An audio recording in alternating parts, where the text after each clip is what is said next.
is Jim Gannon, and he and I will be kind of going through this. Before we get started on that, I'd like to run a poll question to get to understand where you are as our audience on your understanding of the Act and what it means to you. So if we can run the poll, Emmanuel. And then you can just fill this out.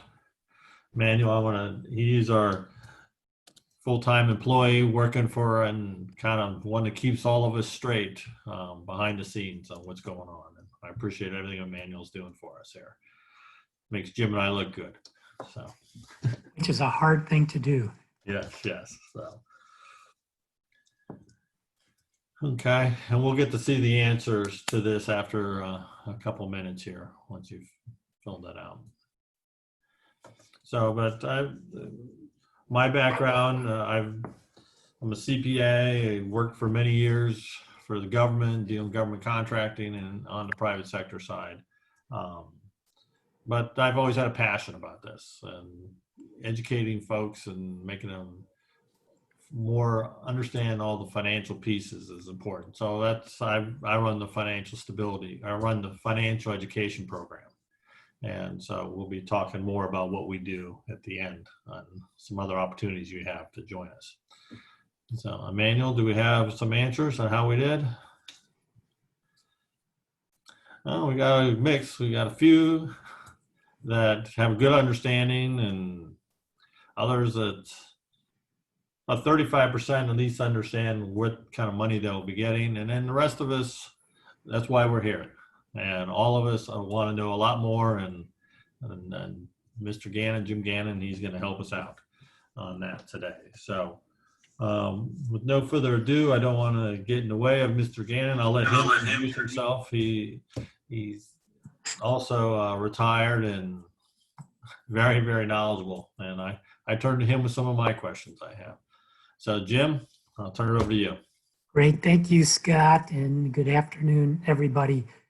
Thank you for joining us. We're going to talk about a very specific provision in the Coronavirus AIDS Relief and Economic Security Act, the CARES Act, and that is a tax provision, tax credit, that you're able to get the cash for now. So the definitions in the law and eligibility that we're going to talk about are all definitions and eligibility driven by the tax code. And so we'll be referencing back and forth between the tax code and the provisions of the CARES Act. But that gives us a little bit of grounding into some of the terms, some of the definitions that we're going to be taking a look at. The provisions of the Act are pretty involved, and get the next slide up. This will be our agenda. So there's a lot going on in the provision, and these are the issues of most immediate concern, and that's what we'll be talking about today. Do you qualify to receive a relief payment? How much can you expect to receive? What do you need to do to receive your relief payment? When can you expect to receive your relief payment? And then, very important, the IRS has asked us to underscore how to avoid relief payment scams. There are many out there, and there's a lot of people out there trying to steal your relief payment from you. So we've got, at their request, a little bit at the end of the presentation. We'll address questions that you gave us in advance during the presentation.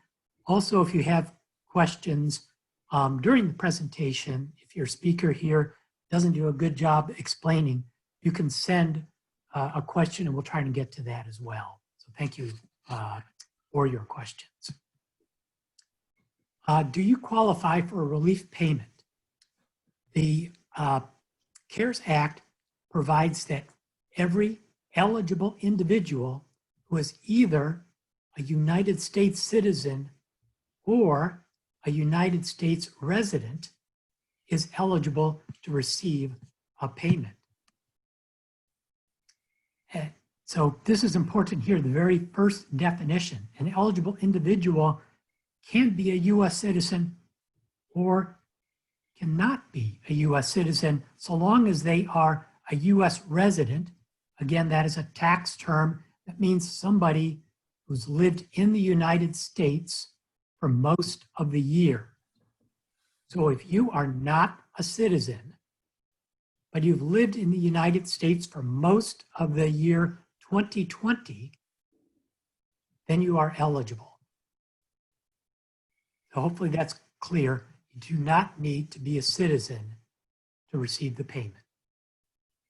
An eligible individual is that U.S. citizen or U.S. resident who is not a tax dependent of someone else. So an eligible individual can't be claimed as a dependent by another person on that other person's tax return. So that's important. They're looking here for the eligible individual to meet a definition of financial independence effectively. Also, very, very important, the eligible individual must have a valid Social Security number. An ITIN is not acceptable for receiving the payment. So if you've got an ITIN but not a valid Social Security number, at present, you would not be eligible to receive this payment. Okay? Also, the payment that an eligible individual receives will be increased for each eligible dependent of that eligible individual. An eligible dependent is a U.S. citizen or someone who is not a citizen but a U.S. resident, and they meet the following tests. A related child under the age of 17 or a full-time student under the age of 24. Related child could be your child, or if you're the grandparent, it could be your grandchild if you can claim that child as a dependent on your normal tax return. The eligible dependent has to live with you for more than half of the year 2020. The eligible dependent cannot supply more than 50% of their own financial support. So they cannot be financially independent. And again, the Social Security number test is present for an eligible dependent. They must have a valid Social Security number. ITINs for the eligible dependent are not a good number for claiming this benefit. So again, an eligible individual will receive the payment whether they're a citizen or whether they're not a citizen, but they live in the United States for most of the year, and the eligible individual is not a dependent on someone else, and the eligible dependent has, or eligible individual, pardon me, has a valid Social Security number. Also, they're able to claim additional payment for each eligible dependent that they have. So that's a minor or a full-time student living with them for most of the year.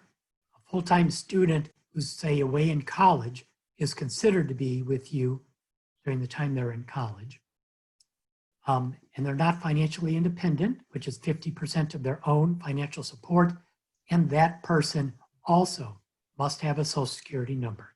So Social Security number is very, very important for receiving these payments. Jim, let me interrupt you a second there. Just for our audience, if you have questions, please type them into the chat to Emmanuel and he'll forward them on to us. And we'll get to as many as we can. Okay, go ahead, Jim. Okay. How much of a payment can you expect to receive? The CARES Act provides that each eligible individual is entitled to receive a payment of $1,200 in advance of that special tax credit for 2020. that payment for to the eligible individual is increased by $500 each eligible dependent that they have. So a quick example here, assume a married couple that files a joint tax return has 2 dependent children, both of whom are under the age of 17. They will receive a total payment of $3,400, calculated as $1,200 for each of the husband and the wife for $2,400, plus another $500 for each of the 2 eligible dependent children that they have, for a total of $3,400. So if you're married filing joint, you'll get $2,400 as a couple, plus an additional $500 for each of your eligible dependent children. This amount is intended only for low and moderate income people. It is not intended for upper income people, so the benefit will phase out over income as it increases. And at the bottom of your slide, you can see there's different phase outs for different taxpayers. Someone who files a single tax return, files as a single person, their benefit will start to decrease at $75,000 of income and will be decreased down to 0 at $99,000 of income. If you're married filing joint, that phase out begins at $150,000 of joint income, and then it phases down and will be phased out depending on how many eligible dependents you're able to claim. So there's not a set answer for all married filing joint people because of the additional credit for eligible dependents. And finally, if you're filing as a head of household, not married, but with eligible dependent minors, then your phase out begins at $112,500 and phases down to 0 again, depending on how many eligible dependent children you have.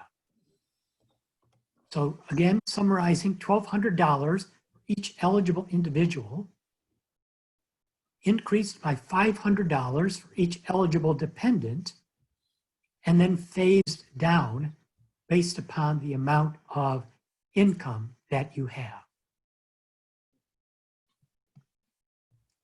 What do you have to do to receive your payment?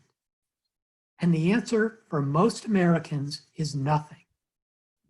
If you filed a 2019 or a 2018 tax return, and either one, you provided your current bank account information on those tax returns, or you have the same address as when you filed those 2 tax returns, you don't have to do anything. You are in the IRS's system, and they will get you your payment either via direct deposit or through a check mailed to that address. Also, if you received a Social Security payment and received from the IRS a Form 1099 SSA for the year 2019, then you don't have to do anything.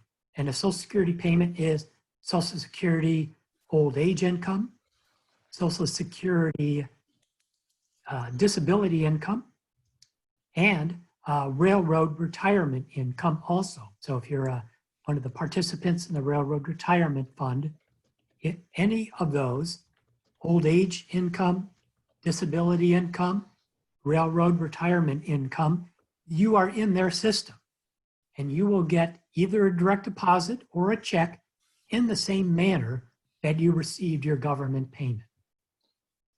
That is supposed to be most Americans.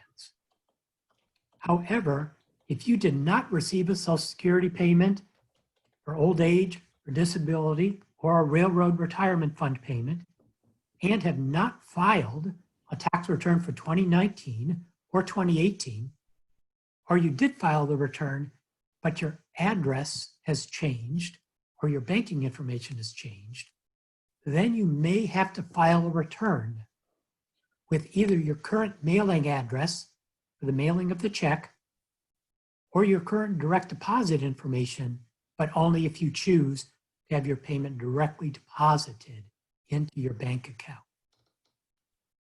So summarizing here, importantly, most people don't have to do anything. Your payment is on its way. If you filed a tax return for either 2019, or if you haven't filed yet, they'll go and grab your 2018 information. And if you gave them your current address or direct deposit information that's current, you're good. Your check will be coming or your wire transfer will be coming. So Social Security recipients, whether old age income, disability income, or railroad retirement fund income, you're good also. You don't have anything to do. However, you may want to consider filing your tax return if your address has changed since the address on your last tax return, so that you can get that information to the IRS. When can you expect to receive your payment?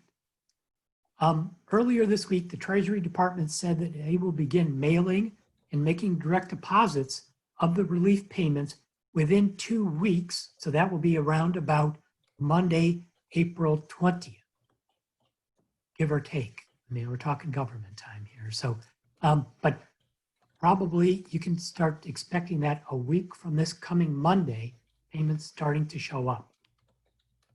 Also, about 15 days after you've received your payment, they're planning to mail a letter to your last address in case you have not received your payment. And that will explain what you can do to get back to them if you have not received your payment and sort of remedy that situation. So you won't be, if you moved and you can't get a return in, and the payment is bouncing around the mail system, don't worry. They've got a process that they're planning to implement so that you can go back, tell them you haven't received your payment and go and get it. If your bank account information or address is not on file with IRS or Treasury, then you won't receive a payment currently until you file a tax return. And at present, the IRS is encouraging you to lodge a tax return with them, even if you don't owe any tax and you don't have a legal requirement to file a return, because this will allow you to pick up, to give them your address and then to get your payment. The IRS has also said that they are working on guidance for people whose address they don't have on how that can be cured, but that guidance is not issued as of yet. Once that guidance comes out, we at Catholic Charities will get that information out to you as quickly as possible so you can follow that path. How can you file a tax return now, given all the shelter in place and social distancing requirements? The first place is with Catholic Charities. We've established a virtual volunteer income tax assistance program, and you can send an email to this address, ccvirtualvita@gmail.com, so that you can get an appointment and start signed up for our tax prep system, which uses email and uses the Zoom technology so that you can work with a tax preparer from your own home and get your tax return filed. Also, the second option you have is on the IRS website. They have various opportunities for free filing of a tax return at the web address provided below. If you have any questions, oh, pardon me. The important part here that we wanted to cover, that the IRS has asked us to address is what to do to avoid any relief payment scams.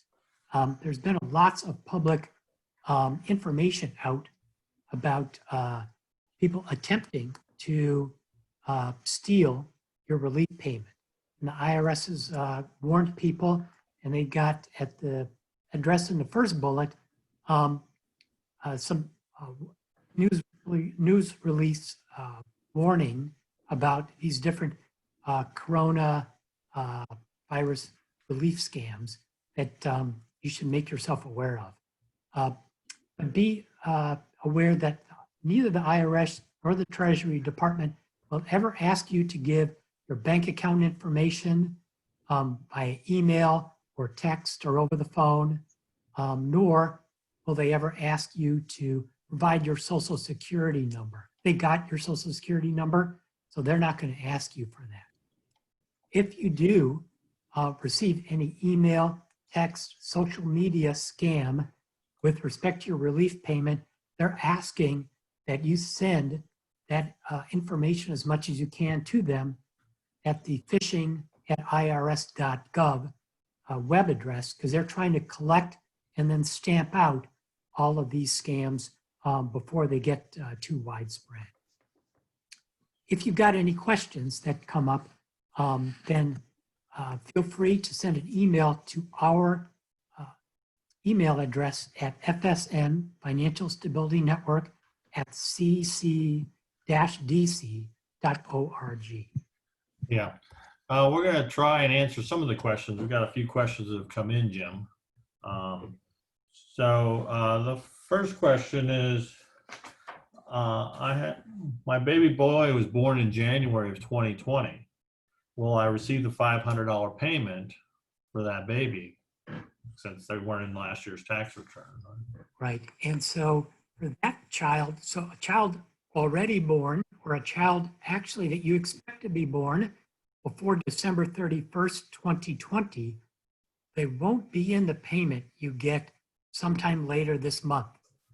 However, we're encouraging people to change the withholding tax to factor in that additional eligible dependent.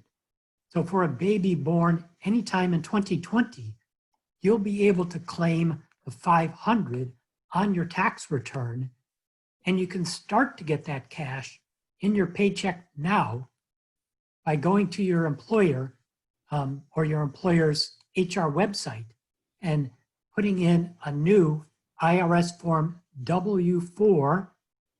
And we've got another webinar already up that you can access that will tell you how you go about changing your IRS form W-4 so you can start to see that additional $500 in your paycheck this year before you file your return in early 2021. Okay. We have a few more questions, 3 or 4 more, Jim. So my daughter is now 19, and can she claim her $1,200 for herself? And how does that work if she was dependent in prior years? Okay, so she, if she has not ever filed her own return and is not then separately in the IRS system as a tax filer, then again, she may not receive that advance payment because they don't have her. So what she might consider doing is filing with her employer, if she's employed, that W-4 form. Or if she is eligible at the end of 2019, but didn't file a return, to go ahead and file. Currently, however, there isn't a very clean system for people who will become eligible to file in 2020 and are not currently in the IRS's system. That's the project that we mentioned that they're working on currently, and that we promise once they have resolved that issue to get that information out. So they know there's a problem, and they estimate that there's up to 10 million people who currently fall through the cracks. So that's a big number of people. they want them to get their money. So they're working on a system to make sure they do get their money. So understanding it, correct, Jim, they will get the money, but it will be when they're entitled to it in their 2020 tax return, which is another year away. So this is trying to get them money sooner. Exactly. So the IRS is trying to get the money now, not next year. Okay. I have a few other new questions. It says, the question is, what happens if my 2018 tax return were filed jointly, but I'm now divorced?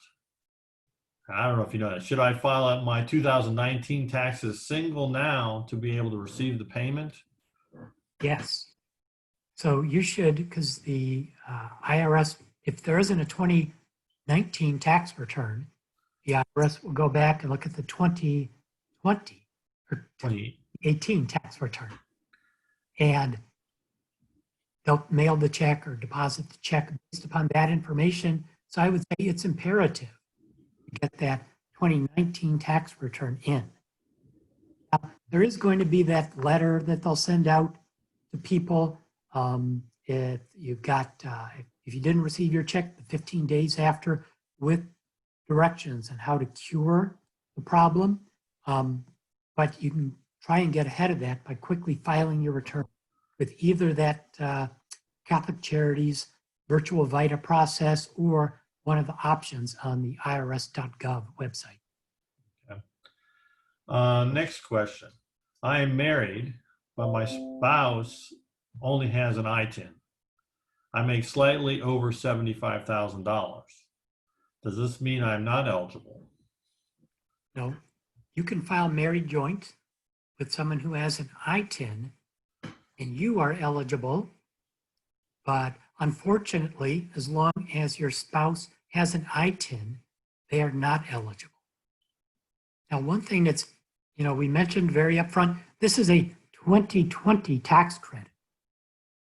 So in your situation, the last tax return the IRS sees, your spouse only has an ITIN.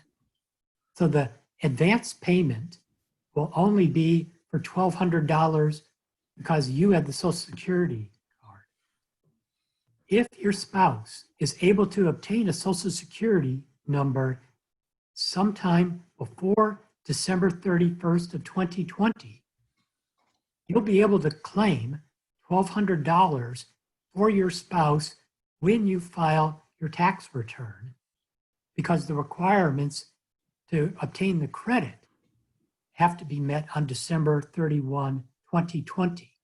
So even though you might not be eligible, the advance payment now, so long as your spouse is able to obtain a Social Security card before the end of the year, you will be eligible to get the $1,200 on your tax return, and you can start to realize some of that by filing an amended W-4 form with your employer and adjust downward your paycheck withholding to factor in that additional tax credit that you'll be claiming on the 2020 tax return. Okay.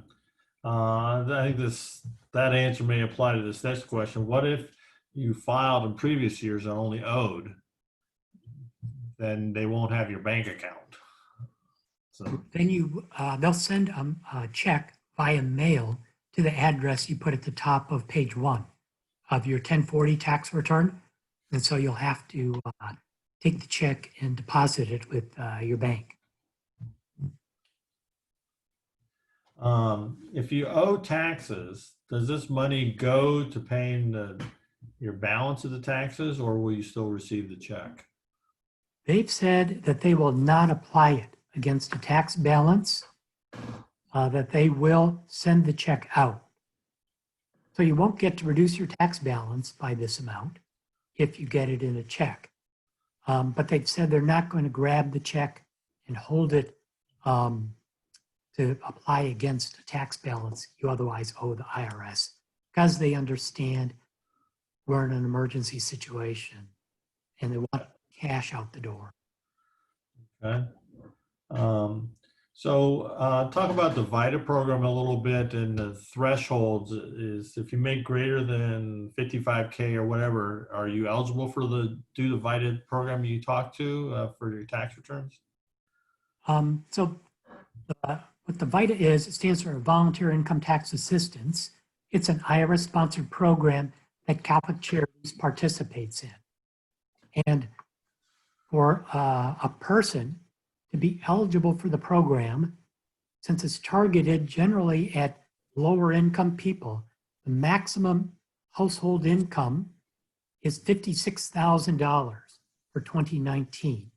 However, there's no income limitation if you have a physical or mental disability that hinders your filing of a tax return, or you have a language barrier that hinders your filing of a tax return. If either of those apply to you, then there's no income limitation for participating in Vita. Okay. A few more questions that keep coming in. I have a young adult daughter, which we claim is a dependent with disability. Will we get payment for her?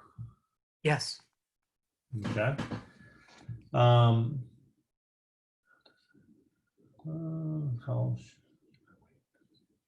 You know, one thing I want to add, Scott, as long as Yeah.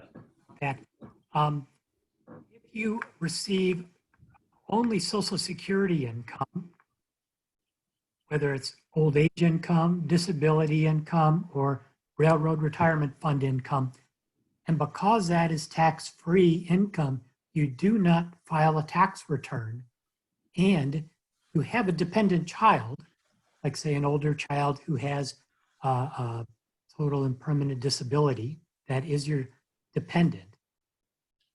We strongly encourage you file a tax return anyway, reflecting your child as your dependent, so you can increase the amount of payment you get by the $500 for that eligible dependent. So a child over the age of 24 with a total and permanent disability is a dependent of yours, even if you don't file a tax return. So we strongly encourage you to use our Vita, virtual Vita filing, or you use one of the IRS free filing options to let the government know that you have that child out there so you can get this additional emergency relief payment. One of the questions is, what if they're saying that if you they don't have your direct deposit information, is that they're going to send you a check and they're saying it could be what, August, September? Is that true, or is that the best information we're aware of? Well, I don't know when the checks will be received. There's a joke with that they will move with all speed and efficiency that you would expect from the government. But their intent is to get money in people's hands as quickly as possible. They'll start moving a week from Monday, they've said. When it will actually get to you, only the Lord knows right now. Yeah. Yeah. Okay. There's a couple more, but why don't you talk a little bit about the homeless? What do we've talked a little about that. What can they do? You know? Yeah, it's a massive problem, Scott, period. If you do not have a home address and you do not have a bank account, sadly, many people in the United States fall into that. The government doesn't know that they're out there, and they have no way of getting them money. And they're probably the people most in need of the $1,200. So the IRS understands that. We mentioned there's up to 10 million people, including the homeless, who currently fall between the cracks. That is a priority for the IRS to get this issue figured out and to get that guidance out. And we commit that as soon as that guidance is available, we will get it out to the people who participated in this webcast and everybody else on our client mailing list, because that we understand is very important. Those are the folks, those 10 million are the folks that need this money the most. Yeah. And I know we've worked with folks in some kind of similar situations. You know, if they can get a bank account, that would actually help them. Then the IRS could get them the money. And then for folks who are having trouble getting bank accounts for something in their history, we have worked with several banks that offer second chance banking. So if any of you on the phone are in need of something like that or are aware of someone, you know, Jim will show you the email address. Send us the information in and we'll work with them to help them get a banking account. You know, also, Scott, I'll toss out a plug. If you would like to volunteer to help get some of those folks signed up with a bank account, we would love to have you. You can also volunteer at that same email address we'll put up at the end of the webcast.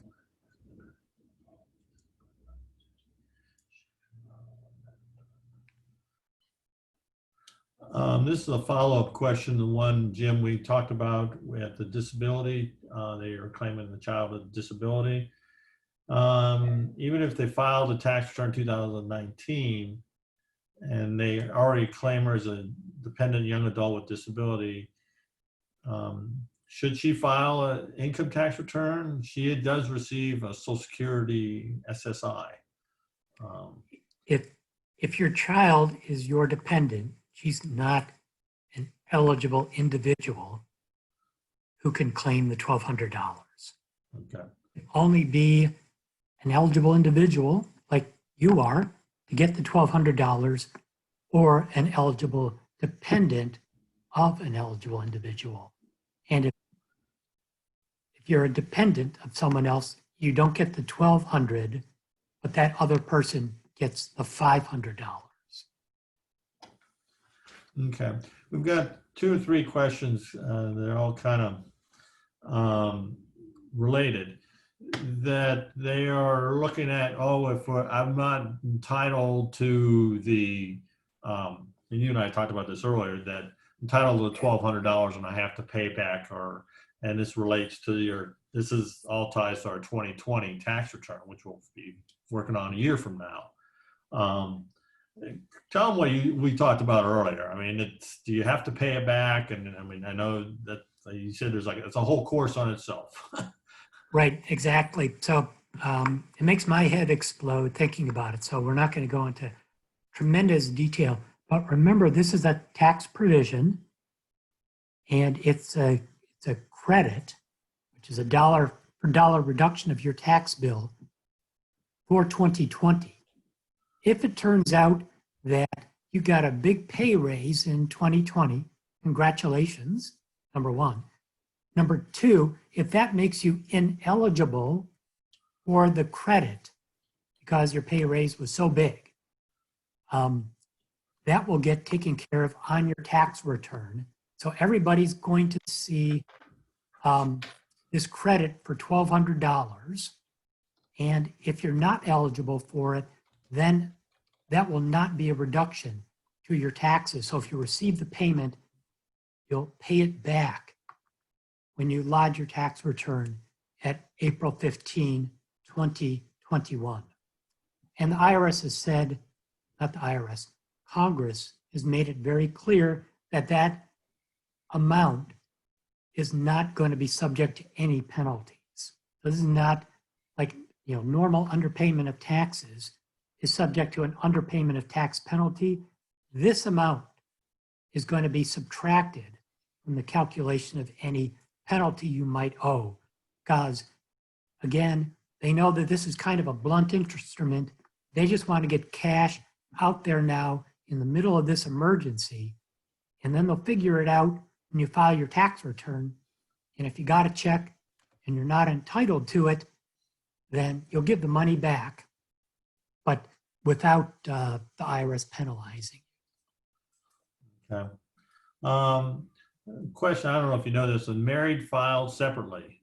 Were the caps just half of the married jointly, or what are the phase outs on that? Do you know off the top of your head? presumably then the phase outs would be $7,500 per married person, not married filing joint. If you file separately, you don't. 75,000. Right. Sorry, yes, 75,000. Right. Okay. 75,000 for each of the married filing separate persons. The government does not give the married filing joint benefits to people married but filing separately. Okay.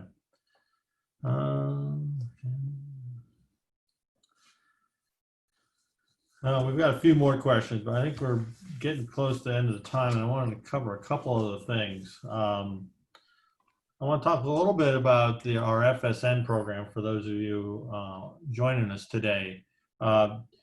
We have many different programs within this. Financial education is what this falls under, is one of them. And I have some polling questions to see if there's further interest in some other topics that we do training on.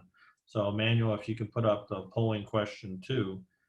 So within the financial education program, we teach these classes on all of these and other classes additionally to that. Also within our financial stability work, we have the Vita program, Voluntary Income Tax Assistance Program, and that's what Jim runs.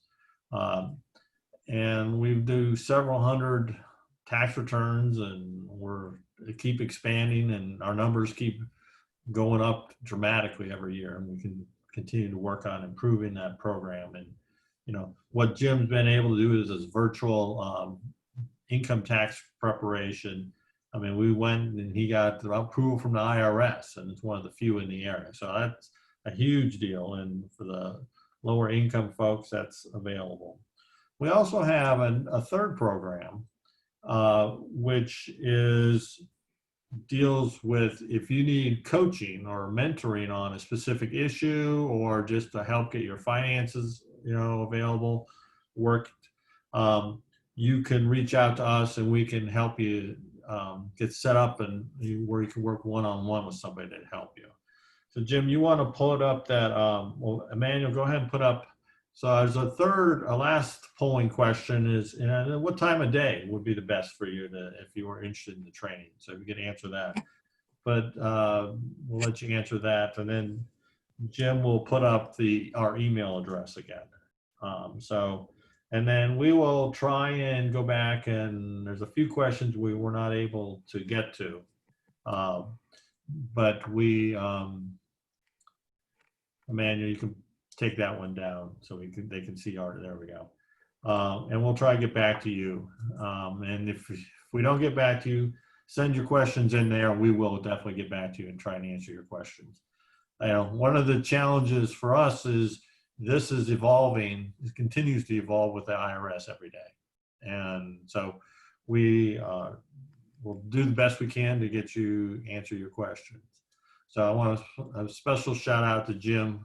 Thank you. You did a great job today, and a difficult topic, and there's lots of little nuances in it that, when I've looked at it, make my head hurt. So I can understand. If your head is hurting, man, I don't want to read what you're reading. That's all I know. So, and Emmanuel, thank you for doing all the behind the scenes, and that was great. I really appreciate it. So with that, thank you everybody for joining us, and hopefully we'll be able to join us on a future conference. Thank you.